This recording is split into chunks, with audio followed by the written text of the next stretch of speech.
My grandson shoved me into the lake and laughed while I was drowning.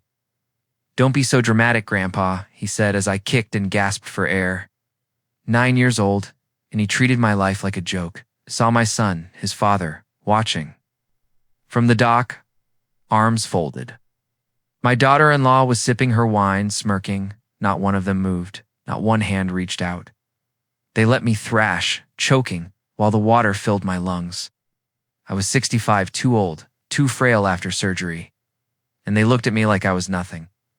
That was the moment I realized they weren't waiting for me to survive. They were waiting too, see if I would sink. But they forgot something. I don't sink, I endure.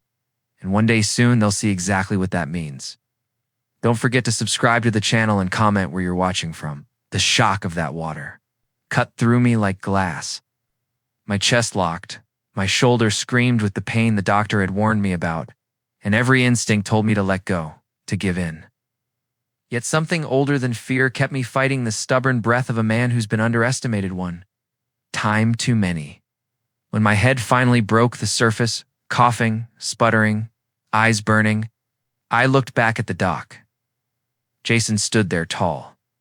Cocky, with that grin people mistake for charm, but I knew it for cruelty disguised. A couple of neighborhood lads beside him laughed. One even clapped. And then I saw my son Mark, my only son. He didn't move. He didn't even flinch. His arms were crossed like he was watching some routine show, waiting for the next act.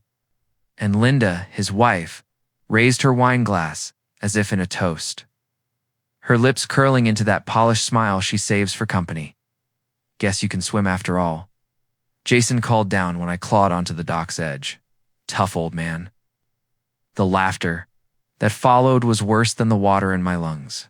Clung, echoing as if the whole lake had chosen sides against me. I dragged myself up, my knees scraped raw against the wooden planks, my shirt clinging heavy with the weight of betrayal. No hand came down to help me, no towel offered, no word of concerns, just silence and smirks. I didn't speak. I didn't ask why. I simply stood, dripping, breath ragged, and walked past them all. Past the grill smoking with burgers that one offered me. Past the folding chairs where they lounged as though nothing had happened. My footsteps left wet prints across the deck, but not one of them followed. Inside the house, the air was cool, almost mocking after the suffocating lake. I went straight to the small bathroom off the kitchen, locked the door, and stared into the mirror. The face that looked back wasn't the man I remembered. Gray hair plastered flat, eyes red from lake water, skin pale and sagging against the ears. I looked like a ghost in my own house. I pressed both palms against the sink water dripping from my sleeves and whispered, "Is this who I am to them? A ghost they can laugh at?" I could still hear Jason's laugh, high and sharp like the crack of something breaking.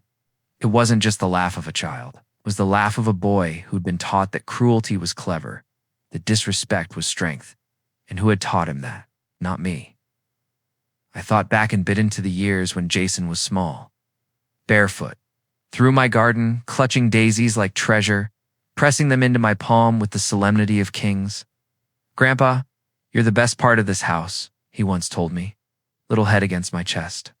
That boy was gone, replaced by someone who could shove me into a lake and grin while I fought for breath. And the truth I'd been avoiding for years rose like bile. I hadn't just lost my grandson. I had raised him in the absence of his distracted parents. I'd fed him, clothed him, sat by his bed during asthma attacks, and bought him a secondhand guitar when he dreamed of music. I gave him my time, my savings, my love. Somewhere along the line, they taught him to spit it back at me. Peeled off my soaked shirt, found a towel, the one I kept for guests that no one else ever touched, hand, dried myself slowly.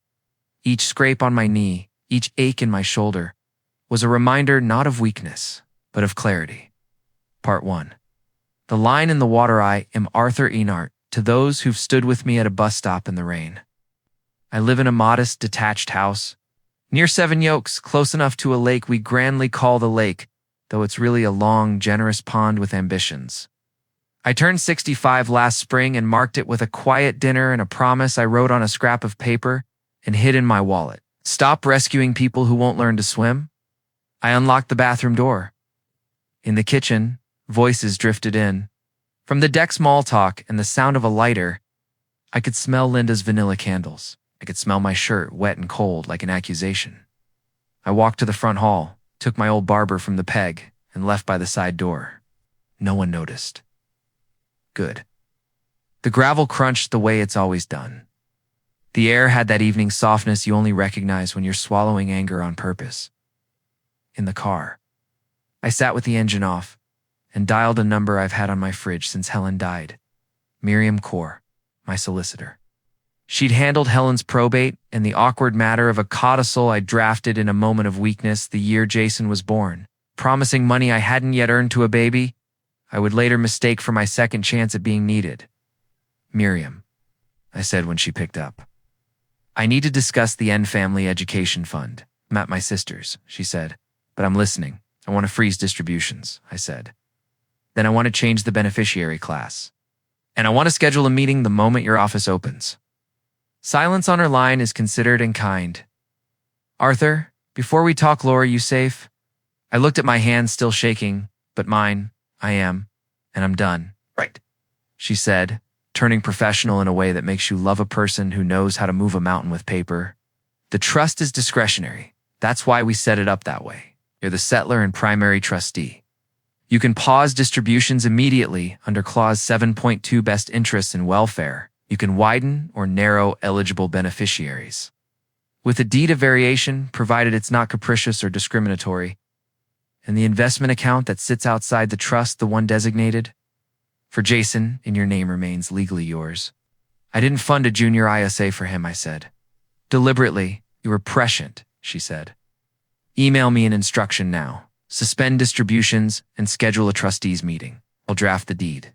And Arthur, whatever. Happened to write it down. Not to prove anything to me. To prove it to yourself if they try to be charming. I ended the call, opened the Notes app, and described the push, the watermarks, folded arms. Linda's glass. Jason's words, word for word.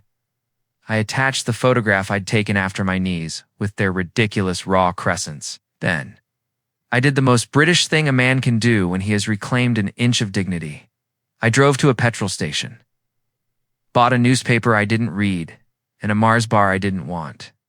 I needed change. I needed a receipt. I needed proof the world was ordinary somewhere. By the time I reached home, Miriam's email had arrived. I clicked a button labeled Approve without ceremony. If you're lucky, the beginning of a boundary. Looks more like admin than triumph.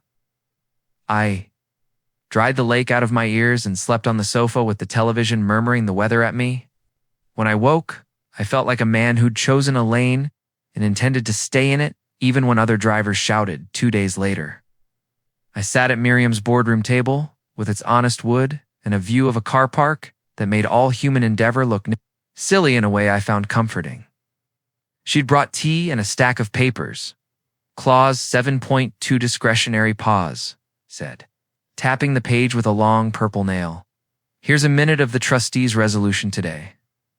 In light of concerns regarding the welfare and moral development of a named minor, the trustees exercised their discretion to suspend distributions pending review. Then, a deed 2. Widen the class of beneficiaries to include any descendant of Arthur N. and any child placed in a program of need. As nominated by the trustees, that allows you to fund a scholarship or redirect wisely without getting tangled. Lastly, a letter of wishes non-binding but powerful. You will express that the fund is a tool for encouraging responsibility and kindness. Misconduct delays access. Acts of compassion accelerate it. I don't want to punish a child, I said and heard the truth of it. I want to discipline a family. Then say it, she said. Your money isn't a judicial sentence. It's a set of signals. I signed. If signatures make sounds, mine made the noise of a gate shutting. Properly in a wind I had been ignoring. Miriam slid a final document across. Designation note for the Hargreaves investment account. It's in your name. designated for JH. We'll remove the designation today. It becomes simply Hargreaves Balanced Portfolio, AN. Then, when you're ready, we redesignate to a scholarship or to another grandchild. You're not stealing from a child, Arthur. You're correcting an assumption. I exhaled. 2 weeks, I said, surprising myself with the exactness of the impulse. 2 weeks from the day he pushed me, that's when the designation goes. It feels like a calendar can sum things up. 2 weeks it is, she said, and put it in the diary like a ceremony. Part 2. Waiting like a plan, the lake is only pretty when it thinks you forgive it. I drove past twice in those 14 days and kept my eyes on the weeds by the waterline, stubborn and alive and uninterested in people, unless they could use them for metaphors. I did not call Mark. He did not call me. Linda sent a photo to the family chat of a table set like a magazine, napkins folded as gizmo caption. I ignored it. Jason messaged me a meme with an old man in a Zimmer frame. I archived it without looking twice. On the 10th day, the doorbell rang. Mark on my step, hands in pockets, jaw set to annoyed son. We need to talk, he said. You've said nothing for 10 days, I said. You must need to practice first. He pushed past me in the way men do when they think a hallway entitles them. He stood in my kitchen, looked at my kettle as if it had a side to take, and started with the part he thought would win. Linda's upset. Linda is often upset, I said calmly. What about, you embarrassed us, he said. Was joking? You made it into drama. He's 9. He didn't move, I said. You crossed your arms and measured whether my lungs were worth your effort. He colored in the way men do when the weather they've made refuses to behave. Don't be theatrical, Dad. I made tea, set the cup in front of him. I'm done paying for your theater, I said. I've suspended Jason's fund. I've removed the designation on the Hargreaves account. Silence. Then, you can't. Legally, kindly, with a solicitor who knows what she's doing. It's his money, he said, anger finding a foothold he liked it. Was my money designated for him? I said, and watched the distinction enter his skull like light through a small window. What about his future? He tried. University. We planned, then plan again, I said. Plan with your own name on the line, or help him earn and save.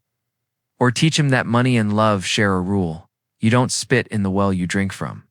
He's a child, Mark said, which is the excuse of men who want their sons to grow into the sort of men no one keeps in their wills. Then teach him, I said, not loudly.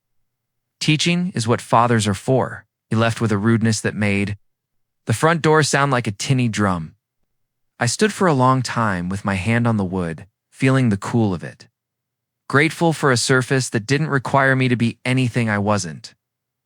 On day 14, I sat in Hargreaves Lansdowne with a woman named Sarah, who wore a navy blazer and a practical smile. She slid the form across and pointed where to sign. Designation removed, she said. The portfolio remains yours. Do you want to open a new account now for a scholarship, or wait until you've set the terms? Wait, I said. Have a plan for the announcement, she said gently, which is a word people use when they approve of revenge but have to call it something else. Part 3. Announcement. Day Sunday roast is a religion if you let it be. I let it be, and I invited my congregation, a text to the family chat. Sunday, 1 o'clock. Roast. Bring nothing. Wear your best manners. Linda replied with a thumbs up and a knife and fork emoji because she thinks emoji can do character work. Mark sent, okay. Jason sent nothing, which suited me. Silence sits better with apology than a sticker does. Moira from next door came at midday with parsnips and a look. Are we doing arrests? She asked. Or is this gentle? Paper, I said, and she grinned like a woman being offered. A front row seat at something that will tidy the world a little. The table was set with the good plates, because I am a hypocrite when it comes to performance. Potatoes crisp.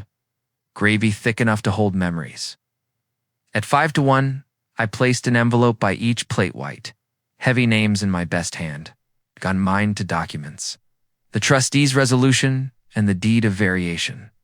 In Mark's my letter. In Linda's the budget they had given me last year and the reality I'd written beside it with a red pen. In Jason's, something else entirely. They came at 1 on the dot because guilt makes people punctual. Coats on pegs smells of pretend perfume and real worry. We did the first half of the religion plates loaded, a careful toast. Silence where there should have been the story of a week. Then I nodded at the envelopes. For after, I said, we don't mix paper with gravy. We ate. Or rather, I ate and watched the people I love remember their spoons one by one. When plates were cleared, I poured tea and slid the envelopes toward them. Mark opened the letter simple. Mark, 2 weeks ago. My 9-year-old grandson pushed me into a lake and 3 people I love watched to see if I would float. I did. That was my body's job. This is my mind's. I have suspended distributions from the family trust and removed the designation from the non-trust portfolio. I will still fund education, but not entitlement.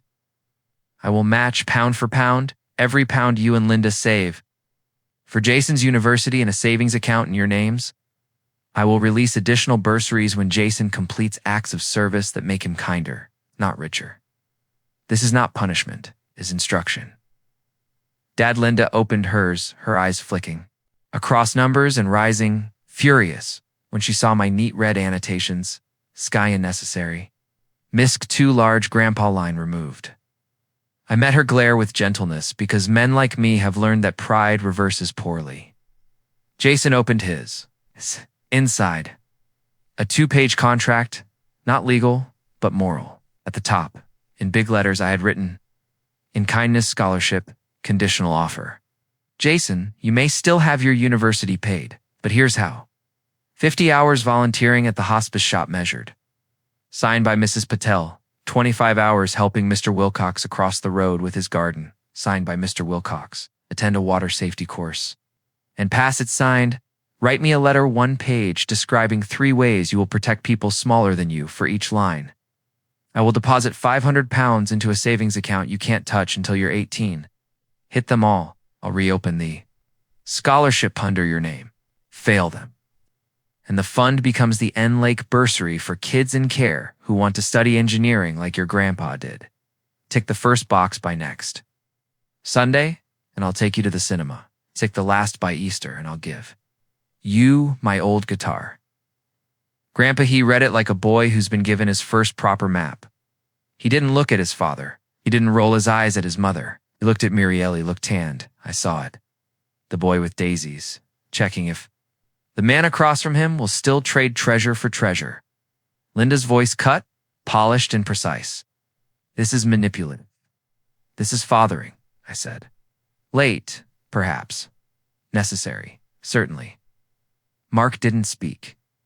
For a moment I thought we might finally have failed entirely to be a family. Then Jason sucked in air like a diver and said, very small, who is Mr. Wilcox? The gentleman at number 32 with the walking stick he refuses to use, I said. He rescued cats in the 70s. He's earned a lawn. Jason nodded. If a nod can contain a promise, his? Tried, we played cards after that badly, but together. No. When they left, I walked him to the curb. Mark lingered. You could have just shouted, he said. I could have, I said. Shouting never taught you anything. He looked down at his shoes the way he used to when he was 4. And learning that shoelaces don't obey wishes. I'm ashamed. He said, and let the word sit because he finally understood that you don't own a sentence until you can stand silence next to it. I was too, I said. That's over. Part 4. The work. It turns out that remorse is a poor engine, but a good starter. On Monday, Jason knocked on Mr. Wilcox's door. The old man peered through his net curtain, saw a boy holding a rake like an apology, and decided to supervise. On Wednesday, Jason turned up at the hospice shop in a shirt he hated and stacked books without sighing. Mrs. Patel rang me that evening. He's clumsy, she said. Approval cool and careful, but he says please. On Saturday, I took him to the leisure center. He sat through a water safety lecture with ordinary boredom and extraordinary attention when the trainer explained how quickly panic becomes drowning. On the way home, he stared out of the window and then said, without theater, I'm sorry. For what? I asked. Apologies mean nothing if they can't say their own names. For the lake, he said, and for laughing. And for Being a copy of a joke I thought was funny. We listened to the radio for a long time after that. He hummed tunelessly, which is the sound boys make when they're moving furniture around inside their heads. Linda sent me a text the following week with a photograph, Jason sweeping the shop floor, Mrs. Patel behind the till, heroic and unimpressed. No caption. I sent back a thumbs up and then disliked myself for knowing where that icon lives. By the end of the month, 3 boxes were ticked. I transferred £1,500 into the savings account I'd opened that morning in Jason's name, with me as trustee, him as beneficiary, locked until 18. He came round. I showed him the statement. Numbers mean promises, I said, not threats. He grinned at the figure like a boy who discovered treasure existed for people who could read maps. Then he looked at the 4th line. The letter, he said. Can I write it here? Kitchen table, I said. Pen that doesn't give up, he wrote. He crossed out twice. He wrote again. When he handed it to me, his face did that brave thing children's faces do when they finally attempt honesty. Grandpa, 3 ways I will protect people smaller than me. I will stand in front of them when the joke is mean. I won't let laughter be a weapon. I will apologize to you with actions, not only words. I started at the shop. I will keep going even when there is no money on the other side. I will remember that water is not a game. I'll be the person who throws the rope. I am sorry I was not that person. Jason, I put it in the recipe book under bread sauce, with all the other paper that has saved our family in ways a court never could. Part 5. The shock. 2 months after the lake, I held a small gathering at the community hall. Tea in urns, biscuits that could stop a clock. I put up a sign. In Lake Bursary launch. Mark and Linda came. Maeve, Linda's mother, arrived with a face that said she forgave me for being poor. Moira sat in the front row and dared anyone to misbehave with her eyes. I spoke without notes because some truths live under your tongue forever. Many of you know there was an incident at the lake, I said, and the room murmured because villages gossip more accurately than newspapers. It taught me 2 things. That water is unforgiving, even when you are old enough to know better, and that money should never be a prize for thoughtlessness. I explained the bursary, £5,000 a year, for a young person in care who wanted to study a trade or engineering. I announced that part of the former designation fund had seeded it. Then I called Jason up. He walked with the awkwardness of a boy who knows every eye is measuring whether he is still a child. Jason, I said, handing him an envelope, has completed the first stage of his scholarship conditions. Training, and something more difficult than both, an apology with verbs in it. This is his first £2,000 towards the day he chooses, a path that requires more than a grin. He didn't open it. He shook my hand, said thank you into the microphone. And because the mic was cheap and precise, his embarrassment echoed affectionately. People clapped loud enough for shame to leave by a side door. After Maeve cornered me by the biscuits, "You humiliated us," she hissed up at me. "No," I said, and took a rich tea without ceremony. I explained us. She studied me, calculus flickering. Then she did the most decent thing I have ever seen her do. She looked at Jason laughing with Mr. Wilcox and Mrs. Patel over a paper cup of squash, and she softened. "He looks different," she said quietly, less lacquered. "Real," I said. "Real," she echoed, like it hurt and healed at once. Part 6. The long bit after the ending. Stories end in halls with clapping. Lives don't. We went home. We made tea. We did bins. Jason finished his hours at the shop, added more without, telling me and learned to read a till that is less patience than grandparents. He mowed Mr. Wilcox's lawn through the summer and learned that mint spreads whether you like it or not. He left crisps on my kitchen table and wiped them up when I raised an eyebrow. He fell off his bike and didn't swear, which is not morality, but it is a signpost. Mark started bringing me lists instead of excuses. "We can save £200 if we do this," he'd say. And sometimes the math lied and sometimes it didn't, and both times he learned. Linda discovered that control is not elegance and elegance is not happiness. She brought me daffodils from the petrol station in March and didn't pretend they were anything but daffodils from the petrol station. On a rainy Thursday in November, Miriam rang. Quick update, Hargreaves balance healthy. Bursary set for next year. Your letter of wishes filed. Also, I'm proud of you, Arthur. This was elegant. It was paper, I said. And we both knew we were talking about the same thing. Christmas came round again like a promise kept. We did it at Mines. Small, decent. A tree that knew its limits. At 4, the doorbell rang, and 3 people stood there with their coats and their new bravery. They brought nothing expensive. They brought trifle, imperfect and loved. We ate, we laughed. Jason rolled his eyes the way teenagers learn to, and then caught himself because he knew I had worked for that laugh. After pudding, he handed me a wrapped box, too big for jewelry, too small for regret. Inside, my old guitar, polished, strings new. A note under the neck folded badly. Grandpa, you said numbers mean promises, so do chords. Thank you for not sinking. J, I tuned it. The E was sulky, but negotiable. We sang badly and loudly. Mark took the high bits because he always thinks he can. Linda did the harmony that makes a room understand itself. Jason played 2 careful notes, and then for braver ones. The lake was silent outside. Inside, we floated on something I recognized at last. Not revenge. Not triumph. Balance.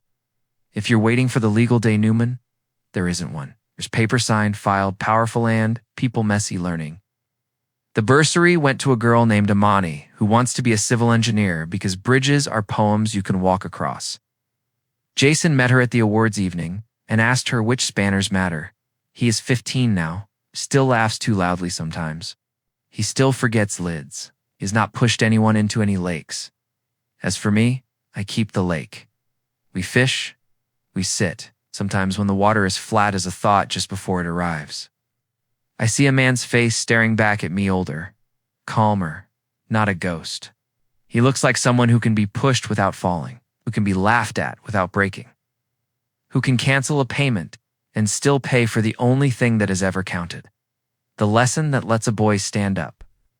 In the end, it wasn't the guitar or the bursary ceremony that tipped something over in Jason. It was a brown envelope with his name on it. It's the sort that looks like bad news until you learn it can carry small victories too. His first pays lipped it. Began at the garden center, off the A21 Hollingbourne Garden and home. Mrs. Lise Patel at the hospice shop put in a word with her brother-in-law, who ran the place like a cheerful quartermaster. He's keen, she said. He's learning to say please as if he means it. That's the kind of reference that buys you a Saturday. He started on trolleys and compost, 40-liter used to mind your back. And if anyone asks for peat free, point them to the sign instead of blinking. He made mistakes that all boys make when they first discover the world has weight. He mispriced a 6-pack of geraniums and learned that tills growl in their own language. He carried too much at once, dropped a bag of bark chippings that burst like confetti for sensible people, and apologized to a woman who tried not to smile and failed. In his second week, he caught a lad, smaller and angrier, slipping a pair of secateurs into his hoodie pocket. He didn't shout, walked over, stood in front of him the way he'd written in his letter, and spoke the line he'd practiced in the mirror. Mate, this is the bit where we put them back and try leaving without being escorted. The boy returned the secateurs and left with his shoulders higher than when he came in. The manager saw, said nothing then, and handed Jason an extra hour on Sunday. That's how you pay boys, with faith disguised as shifts. On Friday of week 4, the envelope appeared in his locker, Hollingbourne Garden and home pay advice. He came to mine with it, breathless and awkward, as if it might explode. We sat at the kitchen table. The same battlefield where I had won a dozen small wars this past year with lists and patience. He peeled back the flap and put the slip between us. Gross pay £96, national insurance £0 below threshold, holiday accrued 4.7 hours, net. Pay £96? Is that all? He asked, smile refusing to decide whether to be insulted or proud. It is honest, I said. It's your first set of numbers that say you're worth something to people who don't have to love you. It's a very good start. He grinned. Then properly. The way boys do when they finally understand that value isn't only what old Men write on checks. We set up a new pot on his manse. Jason had become the sort of teenager who explains apps to me without calling me old man under his breath anymore. Payday pot, we named it. He typed in the rule. 30% skimmed off into savings, 10% into nice things later, 60% left for bus fares, cheap pizza, and the surprising number of pencils the world asks a person to own. I opened my laptop and matched his 30% into the locked account. Numbers mean promises, I said. Again, like a tune we were both learning to whistle. Jason turned 16 in June. The leisure center sent him an email with a banner. So enthusiastic it made me suspicious. Become a lifeguard.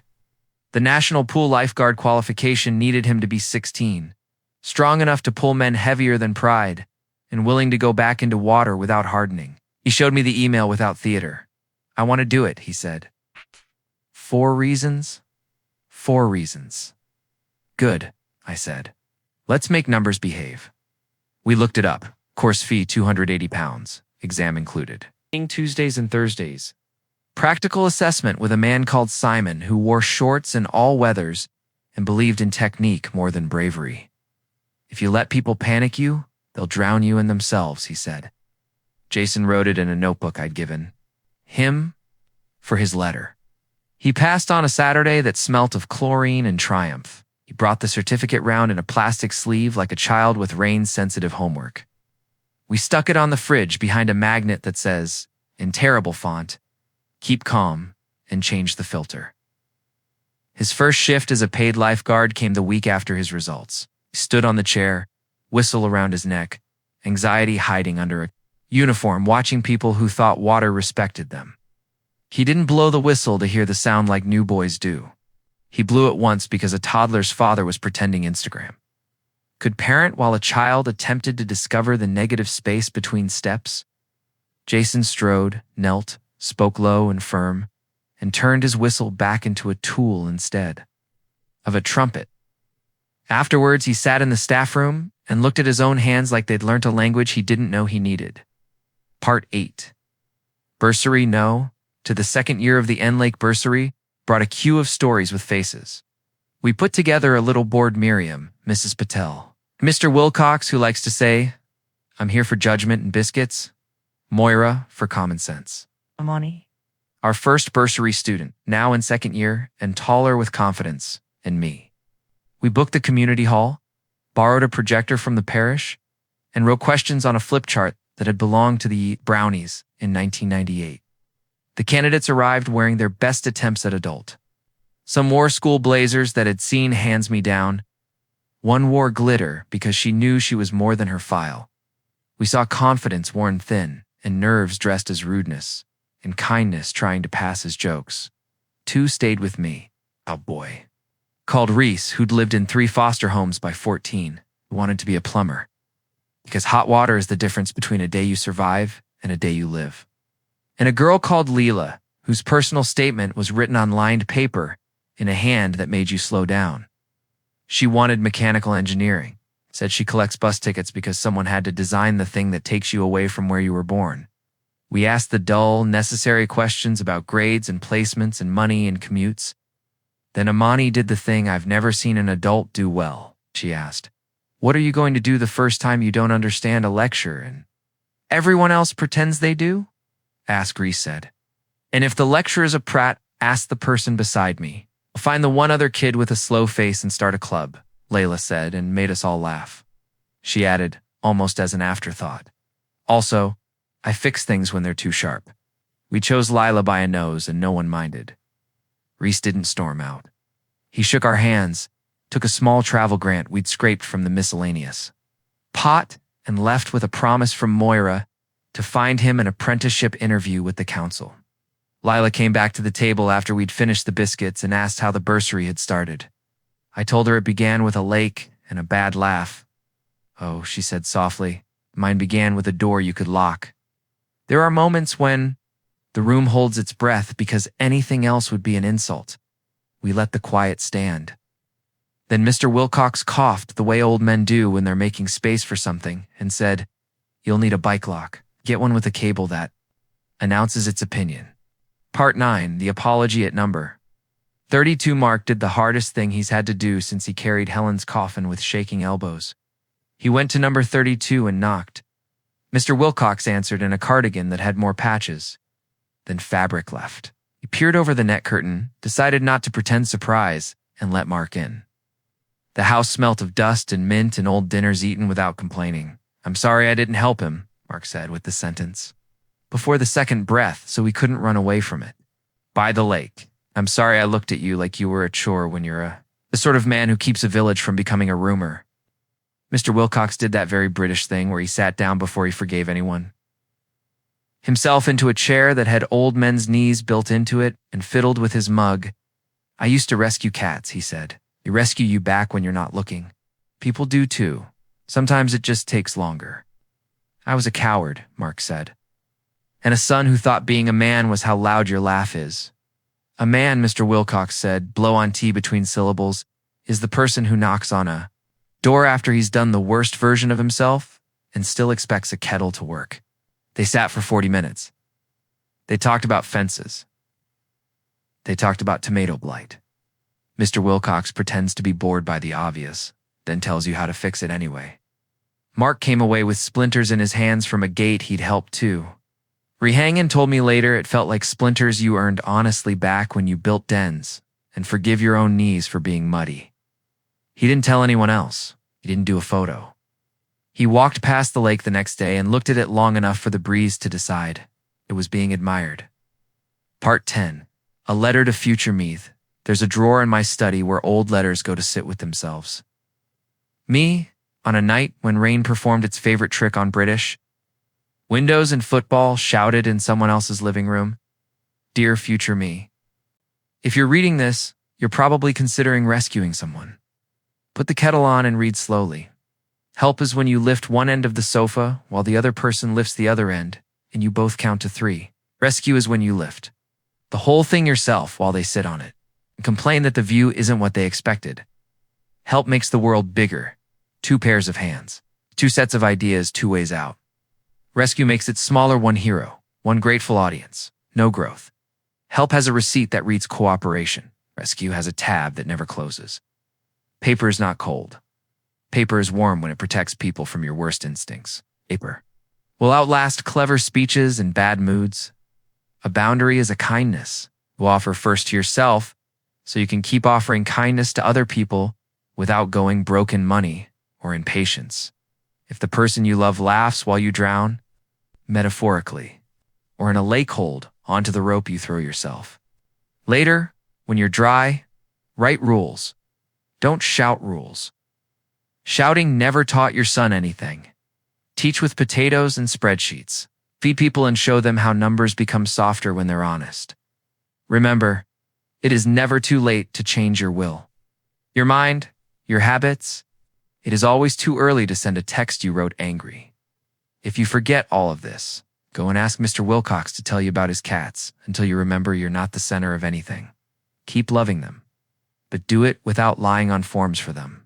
If you can't do both, choose the kind of love that fixes a roof. It's less cinematic and more waterproof. If none of this helps, get up, go outside, walk around the block once, come back, make tea stronger than seems polite.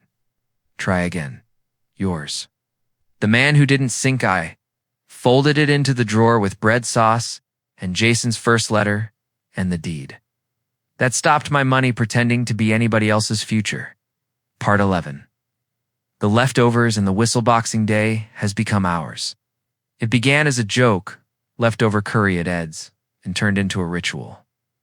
Everyone brings tubs of things they thought they'd eaten, and we turn them into something that would offend a purist and comfort a nation. Moira arrives with naan. That could doorstop a cathedral. Mrs. Patel brings chutney with a warning. Amani and Lila turn up when they can and sit cross. Leg it on the floor and talk about equations as if they were poems you can fix with commas. Jason now brings his whistle, hangs it on the back of my chair like a medal, and does anecdotes terribly. Little lad ran on the wet tiles, he says. Demonstrating with a finger because he's his mother's son after all. Didn't blow the whistle, just put my arm out and said, "Mate." Slow feet beat bruises. And he grinned like I'd let him in on a secret. You'll make a good teacher if you're not careful. Linda says, stirring a pot that looks like an apology for all the time she tried to dress control up as competence. Mark watches and doesn't touch the thermostat because he's learned a home has its own weather that doesn't need management. We eat until we laugh, and laugh until we eat. The lake is quiet outside. Somewhere a fox shrieks because foxes don't have indoor voices. Inside, the whistle hangs quiet and useful. Later, when the house is itself again, I stand in the doorway to the garden and listen to rain negotiating with fences. I think about the man who went into the water and the man who came out. They're the same mostly. One of them, though, has learned to cancel a payment and call it love. If you want the next bit, you can have it this summer. Jason pulls a child from the deep end and comes home without speeches. The year Layla turns a failed module into a victory because she refuses to leave the lab. The morning Mark sits in my kitchen and tells me he's practiced saying no to a man at work and no one died. And the day we write the bursary into our wills and leave, it's instructions that make more sense than most commandments. But for tonight, this is enough. A whistle that knows when not to blow. A lake that remembers its place. A boy who will be a better man than his father was at 14, and a man who didn't sink. The first time Jason pulled a stranger from the water, it didn't feel like a headline. It felt like Tuesday.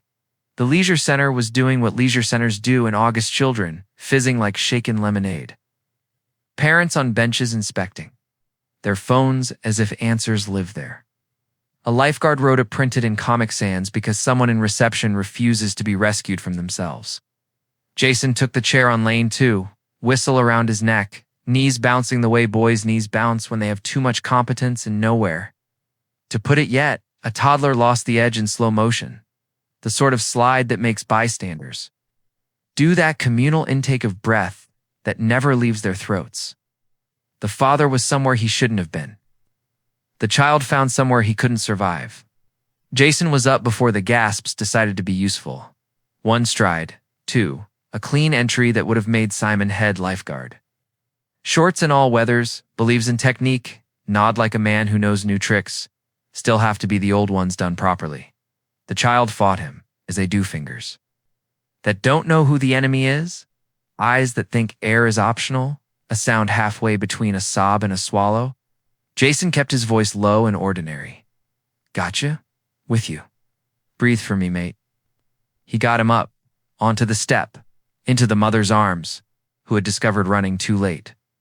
He checked airways, blinked away the adrenaline that thinks panic is a good sport, and looked at his hands the way people do when they've just watched them do something they've been training for. Simon walked over afterwards. Clipboard under his arm like a metal he refuses to polish. Debrief, he said.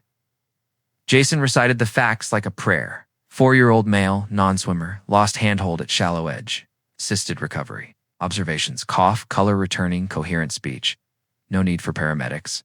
Devised parents on supervision and armbands. Good, Simon said. Now, water off your shoulders. Don't carry it home.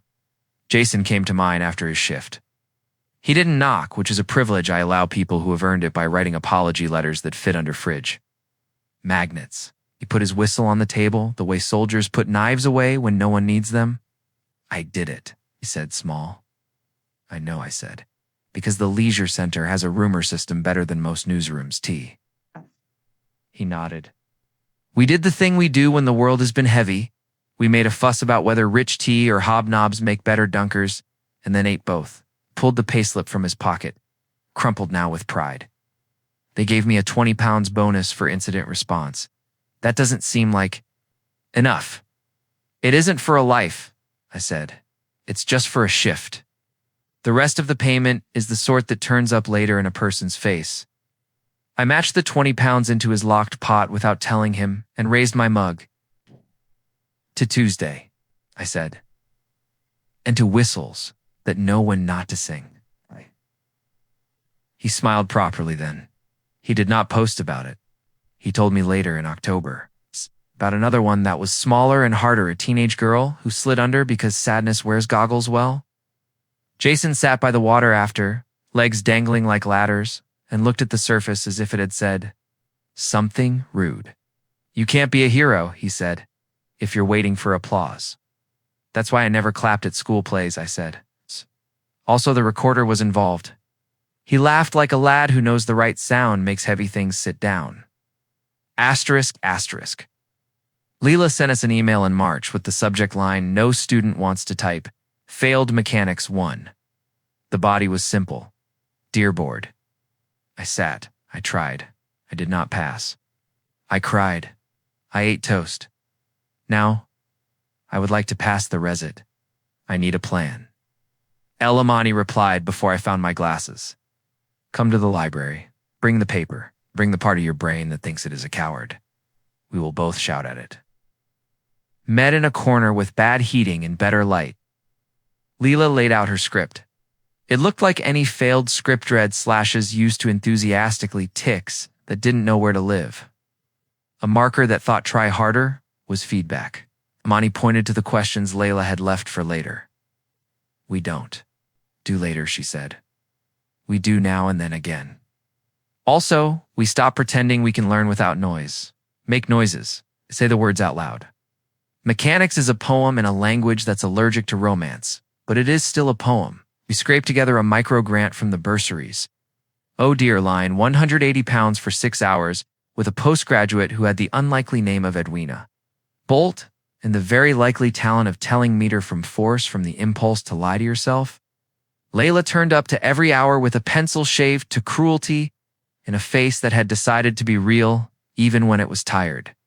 She sat the resit in June. She sent a photograph after. Her feet on the grass, an ice lolly pretending to be celebration. I didn't fail, she wrote. Also, I fixed a cheap fan that was making a noise like a marriage. At the summer bursary check-in, we asked the question we ask now, not because it looks good on reports, but because it turns people into grown-ups. What will you do the next time you don't understand the lecture? Ask in the room. Layla said. If the room won't answer, ask outside. If no one answers outside, read the manual. Right. If the manual is written by a ghost, write your own. It.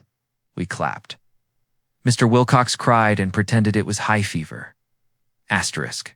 Asterisk. There are men who arrive in middle age with the worst parts of their teenage selves still driving. Mark had been such a man, discovered one damp Thursday in February that the brakes worked. His boss, a cheerful bully with cufflinks, suggested he smooth out a tender submission. Round down the risk on the cladding, he said, as if rounding didn't set fire to buildings. We can't afford to look expensive in this climate. Ain't Mark? Went back to his desk with the sentence, we can't afford for people to die, shouting in a voice he recognized as mine and dreaded and loved.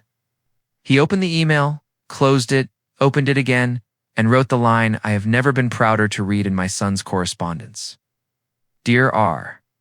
For clarity, I will be keeping the risk register accurate. Please advise if we are not aligned in ethics, so we can avoid wasting each other's time, Mim. He pressed send. He did not breathe for a minute and a half. He waited for thunder that did not come. HR wrote later in the week to say thank you for the paper trail. The board asked 2 questions, sacked nobody yet, but made noises that sounded like adults arriving at an empty house with torches and not leaving until they found the leak. Mark came to mine. Sat at the table we have turned into a church and put his phone face down like a penitent. I thought I was going to be fired, he said. You might have been, I said. You weren't. I'm tired of being 19 in my head, he said. And it was so honest I looked away because English fathers shouldn't witness their sons bleeding out an old pride without, at least pretending to tidy a spoon. Me, too, I said softly. Welcome to 49. We ate shepherd's pie, and he did not once check whether the thermostat wanted a chat. Asterisk, asterisk, Mr. Wilcox fell. He did it properly, the way old men do, no half measures, no drama. His hip found a tile that disagreed with it. His world narrowed to a room that clocks don't know how to measure. Jason found him within the hour because the paper boy's mother told Moira that the milk hadn't moved, and Moira texted me, and then reality did what it does when you build a neighborhood. Properly, people turned up. Jason used his first aid, training with that ordinary voice he's been cultivating. With you, Mr. Wilcox. Don't move unless the pain insists. Breathing with me. In, out. Ambulance on the way. Moira held the cat called Neville, inexplicably, and told stories about the council that made everyone roll their eyes even mid-shock. I fetched the go bag that no one knew Mr. Wilcox had labeled 19 medications. One old passport, one letter that made me cry before I could stop myself. In the ambulance, Jason sat with his hand on the man's shoulder and the paramedic. Did the sort of joke you only do when you've done the job long enough to buy yourself one? We've got two heroes here, he said, when paid, when obvious. At the hospital, they fitted a new hip with the competence of people who understand bolts and bones the way a farmer understands fences. Mr. Wilcox hated the jelly. He loved the nurses. He called one of them Sergeant, and she didn't mind. Before, the oppie spoke around the drugs, voice steady because it's learned how. Arthur, if I go. None of you are allowed to pretend I was nicer than I was. Make a fuss for the nurses.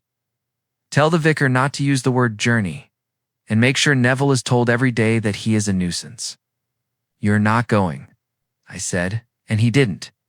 He came home 6 days later with a scar that would frighten school children and a walker he named Aggie when he was up to it. He called Jason over and gave him a shoebox. Inside, cuttings of old articles about animal rescues, a bus ticket from 1973, a Polaroid of a cat that looked like a disappointment, and a note. Jason, I saved cats. You save people. It's the upgrade. W. put it under the magnet by the certificate. Neville tried to eat it. We decided that meant approval. Miriam has the kind of office where good decisions look like they belong. We sat in her boardroom again, me, Moira T. Monitor, Mrs. Patel Ethics Monitor, Monty Future Monitor, and Jason in a clean shirt he didn't hate. On the table, a charity deed, a gift aid registration form, a bank mandate, a new letter of wishes that understood how to keep its teeth behind a polite smile. We formalized the bursary this way, Miriam said. Haines Lake Bursary Trust. 3 trustees, yourself, Mrs. Patel, and Mr. Wilcox in absentia, but in spirit. And in practice, we'll appoint Amani as alternate while he is growing a bionic hip. Objects. To advance education for young people with limited parental support. With a preference for engineering and trades that keep roofs where they belong. Bless you, he said. Because someone had to say it. We signed enough paper to tile a bathroom. We opened an account with a bank that pretended to be modern. We set a standing order from my Hargreaves account to the trust modest, monthly, honest. We wrote down a rule no one argued with, no trustee to be expected to rescue, every trustee to be expected to help. Miriam slid across a template. For a letter that isn't binding but matters more than most wills in the Andan ethical will, she called it. Write who you are, she said. What you want love to mean in this family. Write it in marker so the next people can't pretend it was pencil. I wrote the first line there and then. This family will outlast generosity only if it respects it. Asterisk, asterisk, we marked it. Not with speeches, with sandwiches. I told no one why we were going. Walk, I said. Sunday, took the path round the water where nettles have their meetings and ducks do politics. The lake did what good lakes do, refused to be impressed by our drama, kept being water, offered a surface to write our faces on and then wiped it clean. We stopped at the dock. Jason looked at the edge and didn't flinch. Mark put his hand on the post and didn't check who was watching. Linda wore trainers and no apology. I pulled a coil of rescue rope from a bag and handed it to Jason. Show me, I said. He threw a perfect loop into the shallows, braced his feet, leaned back in the way Simon had trained him. He did not grin. He did not need to. He recovered the rope the way you tidy a life. I took off my shoes. Now will not pretend it was a brave thing. It was a stupid one in the sort of controlled way that helps a body understand that old weather does not have to keep raining. I walked down the ladder, let the water come up like a sentence I had not finished, and bobbed under once, just once, because I have no intention of making a fetish of trauma. Jason threw the rope again, not to rescue, but because rituals ask for repetitions. I swam 3 strokes and came back. We laughed at nothing. It was perfect. We sat on the dock eating sandwiches that tasted of butter and relief. Maeve turned up late and pretended she'd known all along. She brought cake and a story about a friend who discovered she loved quiet more than applause. "We are all very brave," she said, and for once no one corrected her. Asterisk years don't announce themselves. They accrete. Jason sat his A-levels with the lazy confidence of a student who'd learned to revise like a bricklayer one course at a time. No heroics, clean edges. He went to a university that cared about labs and not only league tables. He sent me a photo of his halls with a caption that said, "I'm not sleeping underwater." He kept the lifeguard job in term time and joined a student volunteer scheme that fits helmets on children who think hair is a religion. Lila graduated, just and. Then brilliantly with a project about wheel hubs that made a panel of men say the word elegant like they remembered how. She came back to the bursary ceremony the year after and spoke the sentence I wrote down because I needed it for dark mornings. "Clever isn't the person who arrives knowing," she said. "Clever is the person who stays longer." Amani did final year stress like an art form and still turned up at the shop once a month to let Mrs. Patel tell her stories about a till that survived Thatcher. She got a placement at a firm that builds bridges and writes press releases that try not to be proud and fail. Mark turned 50 and didn't buy a sports car. He bought a bicycle with a bell that shamed him into using it properly. He learned how to say the word no to people who used to pay for it with drinks. He told me once, over sausages with too much mustard, that the day by the lake hasn't stopped being the worst day he's had as a son. "But it wasn't your worst day as a father," he said. "That's the difference." Linda learned a new hobby that didn't involve posting it. She grew tomatoes. They were hideous and delicious, and she posted one photo in September with a caption that just said, "Mine." Mr. Wilcox outlived his prognosis in a way that made the hospital grin. He got Aggie round the block every morning and allowed Neville to sleep on the newspaper once a week in recognition of services to warmth. He left us in May 2 years later with a funeral notice that had one instruction: wear cardigans. "The posher you try to be, the longer I'll haunt you." We sang terribly in a crematorium with carpeting that insists on itself. Jason Reed. A eulogy that made the vicar clap, which I believe is illegal, and no one minded. I grew older in the way men do who have eaten their 5 a day of drama and prefer soup. I found myself saying "all right then" to more people than I used to.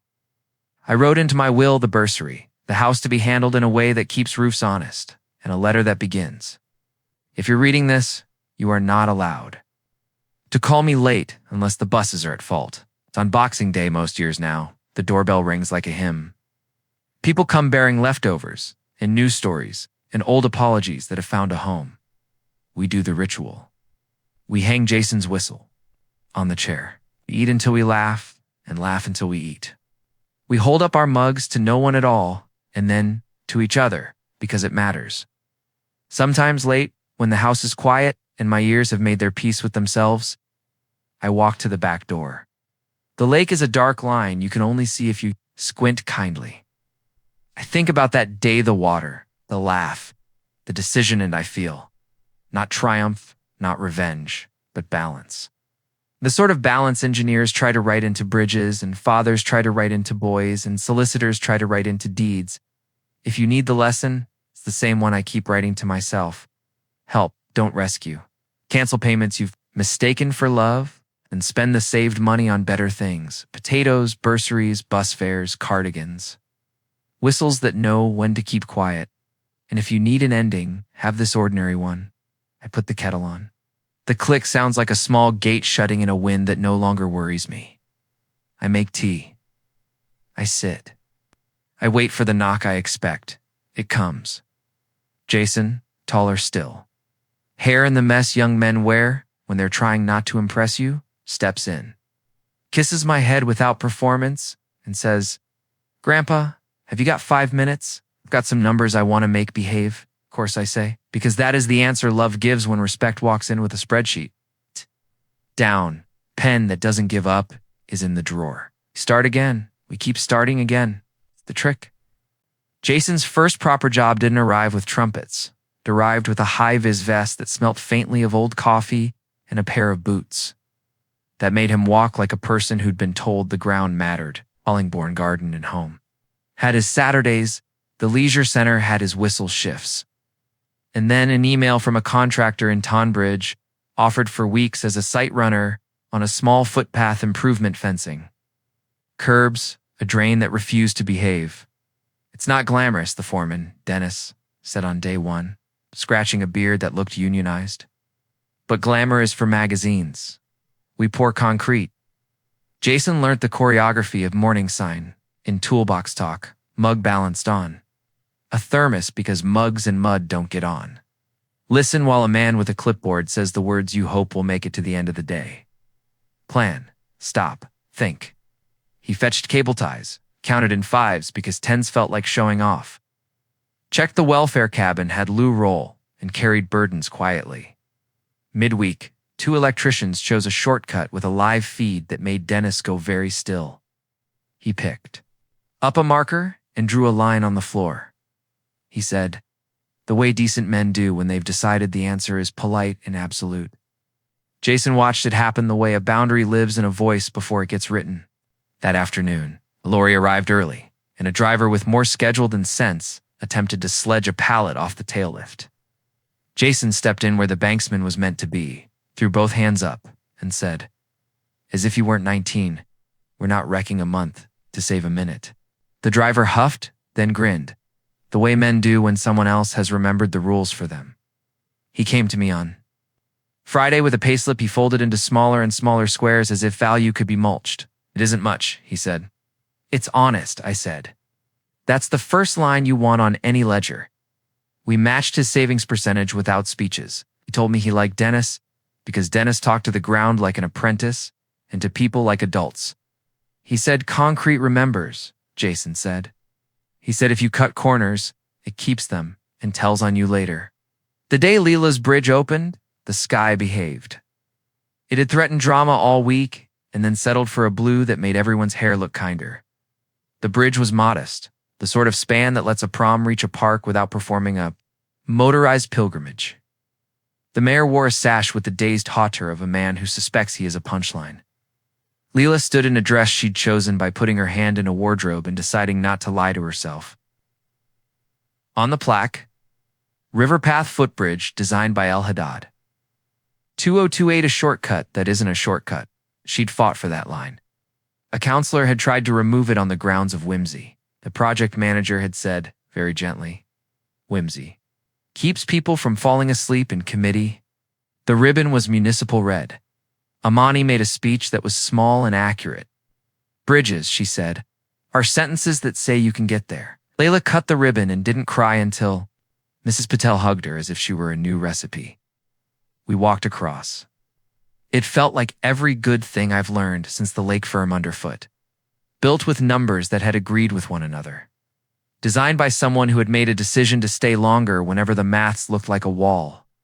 On the other side, under a tree that had not been asked to pretend, Layla handed me a bolt on a ribbon. Spare, she said. Not from the bridge. From the box of bad ones the supplier sent us. It reminds me that checking matters. It sits on my mantle, a small, honest weight that tells the clock to keep good time. The 10th anniversary of the bursary happened to us more than we planned it. The hall was too small.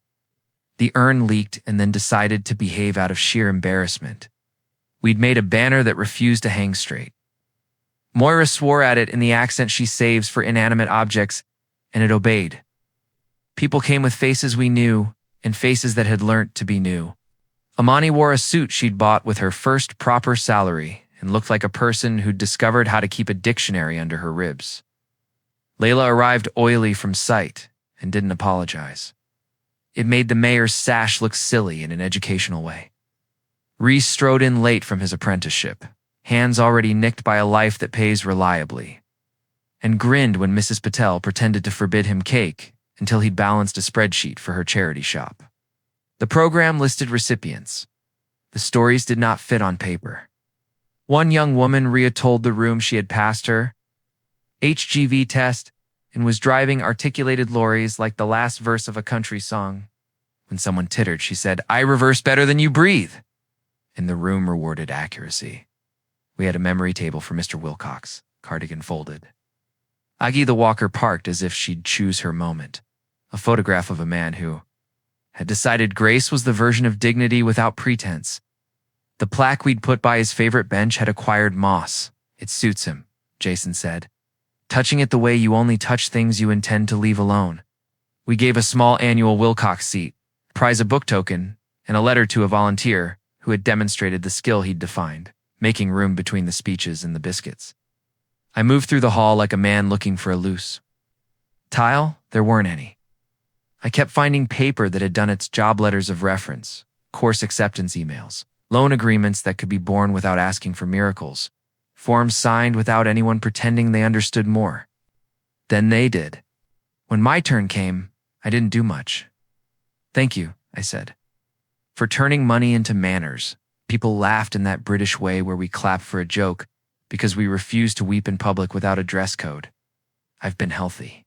The small, unfair lottery of it all, in the way men are, when their parents lived long and their appetites were sensible, but the body does what it does. It sent a reminder on a Tuesday in November, a pinching in my chest like a boy tugging a sleeve. The GP was neat, unconcerned, irritatingly good at not being excited. ECG, she said. Just to annoy you? The cardiologist was kinder. We'll do a bit of plumbing, he said, as if stents were taps, told Miriam. And she had the face she keeps for clients who pretend they're being practical when they're actually asking for permission to be afraid. We've already done the tidy, she said. It's LPA in place, will updated, trustees briefed, letter of wishes filed. All you have to do is be a patient. For once, I went under calm, came out curious. The ceiling tiles were the same as the ones in the hospital where Helen had laughed at a volunteer's joke, and the volunteer had looked at her like she'd discovered oxygen. Mark picked me up. He drove without commentary, which is the adult version of poetry. He made soup that tasted of herbs and apology. Jason hovered the way men do when they want to perform usefulness and are learning the quiet sort. He fixed a door that didn't need fixing because the hands need tasks when hearts are busy. I slept in a chair that insists on my back behaving. The house turned its shoulders to let me take space. It made me hurry something I'd been writing in the slow, fussy way I've earned the letter in the bread sauce folder, not to a person, but to whoever would find it when my hands stopped. Being the ones that opened drawers, kept it short, because if the dead need paragraphs, they were too performative in Life Reader. If you are looking for instructions because your throat feels full, here are the only ones that matter. Call Miriam. She knows where the paper lives and won't make you feel small. Keep. The bursary's small enough to know names and large enough to pay bus fares. If there is an argument about potatoes, the person who is not sarcastic wins. If someone asks you for money in a way that makes you feel important, say no and make them tea. If they drink the tea and still want to talk, listen. If they don't drink the tea, they're selling you a performance. There is a coil of rescue rope in the shed. It must stay by the back door every summer. We throw up before we talk about what we should have done. Sunday lunch is not optional, love. It is the rehearsal for the emergency where you remember kitchen. Geography without thinking. Be kinder to shop staff than you think you are. They know when you're faking it. The cardigan in the hall is Mr. Wilcox's. Wear it when you want to confess you were wrong. It helps. When you need to say no, borrow. My pen. It has said it before. If this letter makes you cross, put it back and make your own. Then, when you calm down, steal the bits you liked without admitting it. I love you. Whoever you are, and however much trouble you're causing yourself, the kettle turns clockwise for on. That seems important. A. H. I tucked it behind bread sauce because that's where all our better ideas live. A week later, Jason fetched the folder from my shopping list and found the envelope. He didn't read it. Put it back the way a person puts back a tool, intend to borrow when they've earned it. Jason graduated with a degree that had oil. Under its nails, he sent me a picture wearing a gown that belonged to the ancient game and a smile that belonged to a better one. He got a job on a site that wanted bridges and kept its trouble in meetings. Bought a second-hand car that had the dignity of surviving someone else's youth. He rented a room with a window that admitted mornings and learnt, to his surprise, that breakfast is what stops days becoming guesses. He still lifeguards one evening a week because he likes the whistle. Reminds me I'm not the main character. He said, Leela's Bridge won an award whose acronym was ugly and useful because it made contractors pay attention. A photograph of her holding a Perspex slab sits on my sideboard, next to a picture of Helen Midlaff, eyes closed because joy had surprised her again. Amani brought her fiancé to Boxing Day, and we all pretended not to interrogate him. Survived on gravy and wit. We took a vote under the table and let him in. The bursary turned 10, and somebody brought a cake that had been engineered rather than baked. It held itself together in a way sponge rarely consents to. The hall was noisy with outcomes, and stillness the relief it carries when children stop worrying about the price of buses. The way a room that has learnt to be decent becomes its own weather. We hung Jason's whistle on the chair, and Mr. Wilcox's cardigan on the back of another, and the fabric smelt like old cats and new soap. I made my small speech. If you must show off by bringing a pen. People laugh the way you do when you recognize the joke is a rule wearing a hat after everyone left. I stood at the sink and washed up in the slow, deliberate way that makes your heart accept that the day is finished. Mark dried, without fiddling with the radiator. Linda put containers in a stack that might finally qualify as a hobby. Jason wiped the table until it admitted defeat. The lake was a flat. Idea beyond the window, unthreatening, appropriately indifferent. I still dream of the water sometimes, but it no longer shocks. In the dream now, I swim to the ladder without hurry. On the dock, a boy is waiting, sometimes Jason at 9 with daisies, sometimes Jason at 19 with a whistle. He doesn't pull me out. He throws the rope, braces his feet, and grins with respect. We leave together. We don't clap. Put the kettle on. There are no fireworks, and there doesn't need to be. There is paperwork in the drawer that keeps promises from slipping through people's fingers. There is a trust that pays. For bus fares and bolts, there's a bench with moss on a plaque and a cardigan that helps people say sorry. There are sundaes and potatoes and pencils that refuse to surrender. There is a line on a bridge that reminds me daily we did not take the short way round. If you ask me how it ends, it doesn't. It keeps being this. Numbers that behave, hands that lift, rope coiled by the back door, love that cancels the wrong payments and writes better ones. Names said in rooms where people clap only when it's deserved, and a whistle on a chair that quietly agrees we are safe enough to eat.